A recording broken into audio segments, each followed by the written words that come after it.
napas amarah. Ketika napas kita sudah dalam amarah atau di dalam sudah keanggaran, maka yang namanya penciuman ini akan mencari kesalahan orang lain. Pendengaran ini akan mencari kabar berita tentang kesalahan orang lain. Mata akan melihat tentang kesalahan orang lain. Pengecap rasa pun akan mencari kesalahan orang lain, sehingga kita lupa pada kesalahan diri sendiri.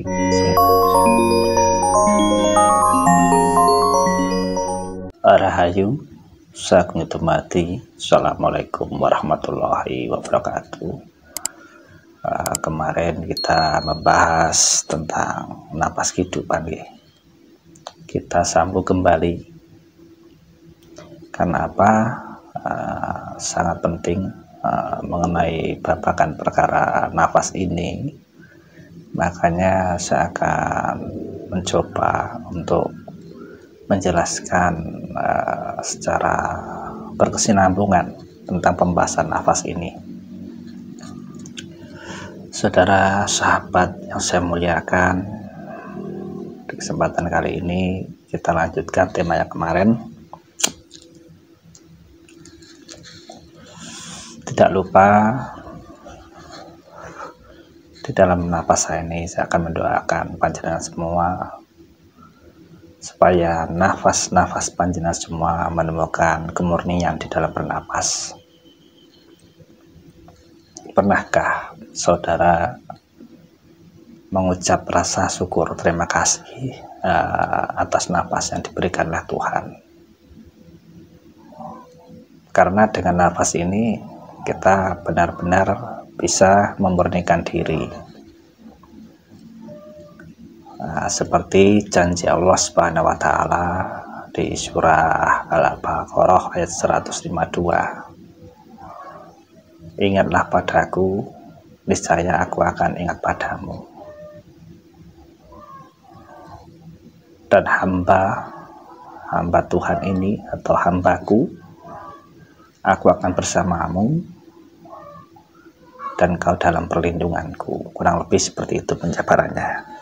Jadi ketika kita nafas ini dipakai untuk ingat kepada Tuhan, niscaya Tuhan pun ingat pada kita dan kita dalam perlindungan Allah Subhanahu wa Ta'ala.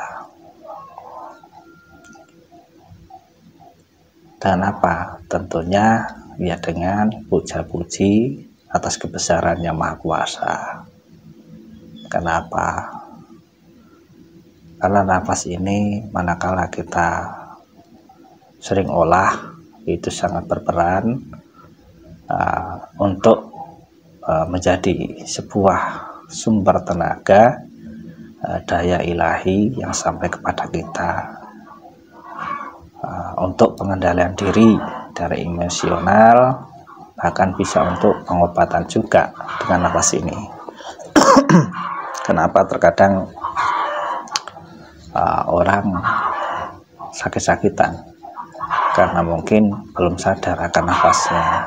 Contoh, ketika nafasnya itu mempunyai napas kemarahan, detak jantung pun akan berdebar kencang, sehingga pernapasannya akan semakin sesak, dan lama-lama kalau sudah sesak pasti akan terhenti. Kenapa? Karena nafasnya tidak teratur, seperti yang saya bilang kemarin.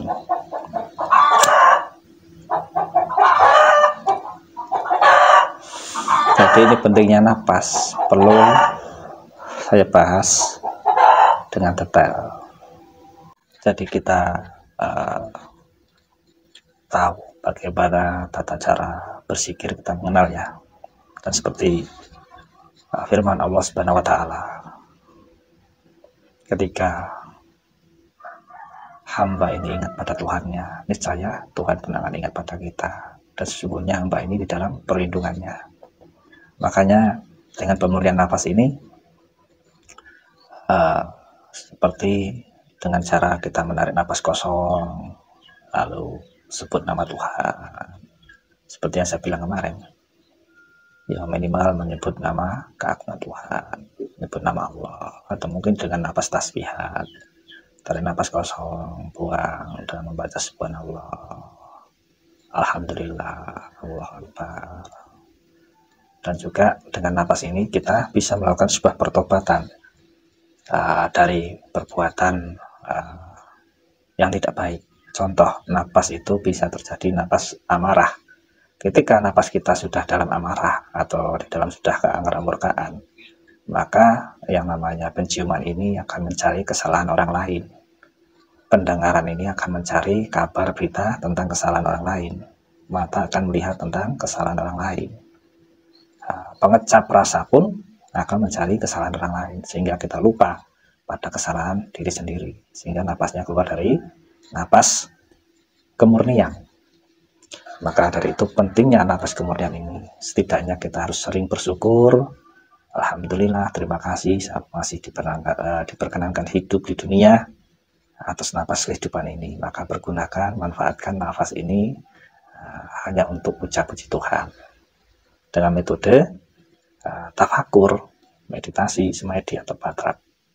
Ketika kita di dalam situasi banyak permasalahan, kita harus menenangkan jiwa, karena Tuhan itu hanya akan memanggil bagi hambanya yang jiwanya tenang. Ketika dalam masalah, tarik nafas kosong, nafikan.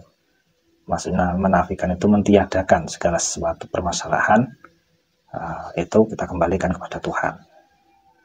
Maka di situ akan terjadi napas kemurnian. Ketika kita berbuat kesalahan, tarik napas kosong, keluarkan dengan istighfar. Astagfirullahaladzim, minta ampunan kepada Tuhan supaya napasnya kembali murni. Karena manusia ini sesungguhnya daya kekuatan ini yang menggerakkan adalah Yang Maha Kuasa. Kenapa kita suka berbuat salah? Karena memang kita diberi anugerah berupa nafsu. Tapi kalau kita tidak bisa mengolah nafsu ini, maka akan jadi napas yang tidak baik, yang akhirnya merusak lahir dan batin kita. Seperti itu. Jadi ini penting. Jadi ketika panjenengan semua dalam masalah, jangan masalahnya yang dibesarkan, yang terlalu dibesar-besarkan maksudnya ya. Tapi kembali hirup napas kemurnian. Mintalah pertolongan kepada Tuhan. Jangan sampai napas yang istilahnya tidak murni selalu kita tarik, kita sedot. Itu lama-lama akan merusak dimensi kita, baik secara ragawi ataupun secara rohani. Nah, saudara-saudara yang saya muliakan, yang saya hormati, pentingnya ini untuk kita latihan nafas. Jadi nafas itu di setiap kehidupan itu harus disadari, supaya kemudian jiwa selalu kita dapatkan. Karena hakikat nafas itu adalah kaitannya dengan roh, dengan jiwa.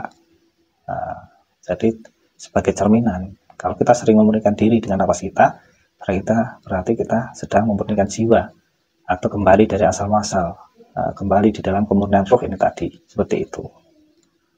Makanya dengan cara menenangkan diri yaitu dengan nafas. Coba kalau kita sedang marah, pasti nafas kita kan tidak beraturan seperti yang saya terangkan kemarin. Napasnya napas yang terburu-buru, tergesa-gesa, sehingga tidak bisa mengambil solusi daripada kemarahan itu tadi, tidak bisa mengendalikan diri. Coba kalau ketika kita marah, tarik nafas kosong, buang rasa kemarahan itu, hilangkan, kembali tenang, dan membaca subhanallah, otomatis akan lembut, baik secara pikiran, baik secara rasa, sehingga kelembutan ini energinya akan memenuhi seluruh tubuh, sehingga kemarahan itu akan lenyap sirna. Seperti itu. Kalau kita mencari rezeki, kalau urusan orang dagang contohnya ya, kalau orang dagang itu berpikirnya hanya untung dan rugi, maka yang didapatkan hanya untung dan rugi.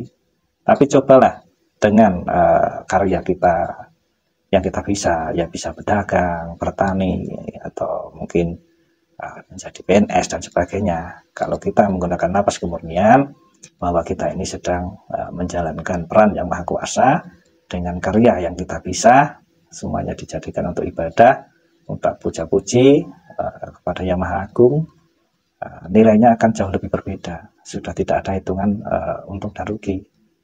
Jadi yang kita rasakan hanyalah penghambaan diri. Melalui apa? Melalui bekerja, kita pun masih tetap terkoneksi, terhubung dengan Tuhan. Karena apa? Pekerjaan itu adalah ibadah.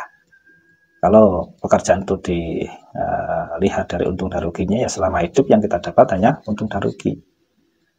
Kenapa? Karena manusia itu tergantung pola pikir. Kenapa orang itu banyak masalah? Karena di dalam hidupnya lupa akan kesadaran diri. Nafasnya nggak diatur, sehingga mengikuti hawa nafsu. Tetangganya punya ini, kita nggak mampu memaksakan diri untuk punya, seperti itu. Tidak mengukur besar kecil pemasukan. Kenapa? Napas yang terburu-buru ini. Ya kita harusnya mengukur kemampuan kita, jangan ikut-ikutan yang lain. Kalau kita mampunya, istilahnya ibarat kata kita beli sepeda motor, ya kita belinya sepeda motor. Jangan kita melihat tetangga yang punya mobil, sementara pemasukan kita tidak mampu, kita paksakan untuk membeli mobil, ya akhirnya menjadi napas kegelisahan, kekhawatiran. Ya mungkin mampu dengan mencari hutangan, ya dapat mobil atau ngangsur atau kredit, tapi napasnya nanti menjadi napas yang terburu-buru karena bingung memikirkan angsuran. Nah, contohnya seperti itu ya. Maka dengan kemurnian jiwa ini kita akan melakukan sesuatu itu sesuai dengan daya kemampuan yang diberikan pada kita. Kita akan memaksakan diri. Itu pentingnya napas. Jadi napas ini kalau murni itu bisa mencegah dari perbuatan iri, dengki, hasut. Nah, kenapa? Yang namanya napas iri, dengki, hasut ini tadi, yang saya bilang tadi, napasnya hanya akan mencari kekurangan, kelemahan dari kesalahan-kesalahan orang-orang yang ada di hadapan kita. Dan kita nggak sadar tentang napas kita pribadi. Maka napas ini harus dipersaksikan, harus disahadatkan dengan puja-puji yang kepada Yang Maha Kuasa, dengan menyadarinya, dengan menyukurinya. Ya mungkin kesempatan kali ini sekian dulu, karena ini sudah ada tamu, sudah saatnya saya melakukan nafas aktivitas. Besok kita sambung lagi. Terima kasih. Semoga tidak bosan dengan apa yang saya sampaikan di channel YouTube Kang Toto TV ini. Salam nikmati rahayu. Assalamualaikum warahmatullahi wabarakatuh. Sampai Pak De.